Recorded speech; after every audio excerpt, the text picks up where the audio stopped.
ನನ್ನ ಹೆಸರು ಚರಣ್. ನಾನು 6ನೇ ತರಗತಿಯಲ್ಲಿ ವ್ಯಾಸಂಗ ಮಾಡುತ್ತಿದ್ದೇನೆ. ನಮ್ಮ ಶಾಲೆಯ ಹೆಸರು ಶ್ರೀಮತಿ ಇಂದಿರಾ ಗಾಂಧಿ ವಸತಿ ಶಾಲೆ, ಸೋಮೇನಹಳ್ಳಿ, ಗುಡಿಬಂಡೆ ತಾಲೂಕು, ಚಿಕ್ಕಬಳ್ಳಾಪುರ ಜಿಲ್ಲೆ. ಕವನ ವಾಚನವನ್ನು ಮಾಡುತ್ತಿದ್ದೇನೆ.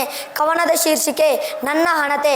ಹಣತೆ ಹಚ್ಚುತ್ತೇನೆ ನಾನು ಈ ಕತ್ತಲನ್ನು ಗೆದ್ದು ನಿಲ್ಲುತ್ತೇನೆಂಬ ಜಿದ್ದಿನಿಂದಲ್ಲ. ಲೆಕ್ಕವೇ ಇರದ ದೀಪಾವಳಿಯ ಹಡಗುಗಳೇ ಇದರಲ್ಲಿ ಮುಳುಗಿ ಕರಗಿರುವಾಗ ನಾನು ಹಚ್ಚುವ ಹಣತೆ ಶಾಶ್ವತವೆಂಬ ಭ್ರಾಂತಿ ನನಗಿಲ್ಲ.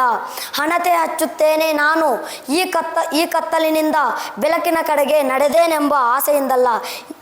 ಕತ್ತಲಿನಿಂದ ಕತ್ತಲೆಗೆ ತಡಕಾಡಿಕೊಂಡು ಬಂದಿದೆ ಹೆಜ್ಜೆ. ಶತಮಾನದಿಂದಲೂ ನಡುವೆ ಒಂದಷ್ಟು ಬೆಳಕು ಬೇಕೆಂದು ಆಗಾಗ ಕಡ್ಡಿ ಗೀಚುತ್ತೇವೆ. ದೀಪ ಮುಡಿಸಿದ್ದೇವೆ. ಬೆಳಕು ಬೇಕೆಂದು ಆಗಾಗ ಕಡ್ಡಿ ಗೀಚಿದ್ದೇವೆ. ದೀಪ ಮುಡಿಸಿದ್ದೇವೆ. ವೇದಶಾಸ್ತ್ರ ಪುರಾಣ ಇತಿಹಾಸ ಕಾವ್ಯ ವಿಜ್ಞಾನಗಳ ಮತಾವು ಪಟಾಕಿ ಸುರುಸುರು ಬತ್ತಿ ಹೂಬಾಣ ಸುಟ್ಟಿದ್ದೇವೆ. ಮತಾವು ಪಟಾಕಿ ಸುರುಸುರು ಬತ್ತಿ ಹೂಬಾಣ ಸುಟ್ಟಿದ್ದೇವೆ. ತಮಸೋಮ ಜ್ಯೋತಿರ್ಗಮಯ ಎನ್ನುತ್ತಾ ಬರೀ ಬೂದಿಯನ್ನೇ ಕೊನೆಗೆ ಕಂಡಿದ್ದೇವೆ. ತಮಸೋಮ ಎನ್ನುತ್ತಾ ಬರೀ ಬೂದಿಯನ್ನೇ ಕೊನೆಗೆ ಕಂಡಿದ್ದೇವೆ.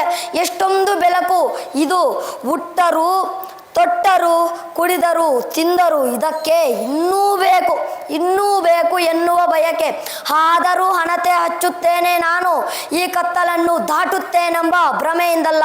ಇರುವಷ್ಟು ಹೊತ್ತು ಮತ್ತೆ ನಿನ್ನ ಮುಖ ನಾನು, ನನ್ನ ಮುಖ ನೀನು ನೋಡಬಹುದೆಂಬ ಒಂದೇ ಒಂದು ಆಸೆಯಿಂದ ಹಣತೆ ಹಾರಿದ ಮೇಲೆ ನೀನು ಯಾರೋ ನಾನು ಯಾರೋ. ಧನ್ಯವಾದಗಳು.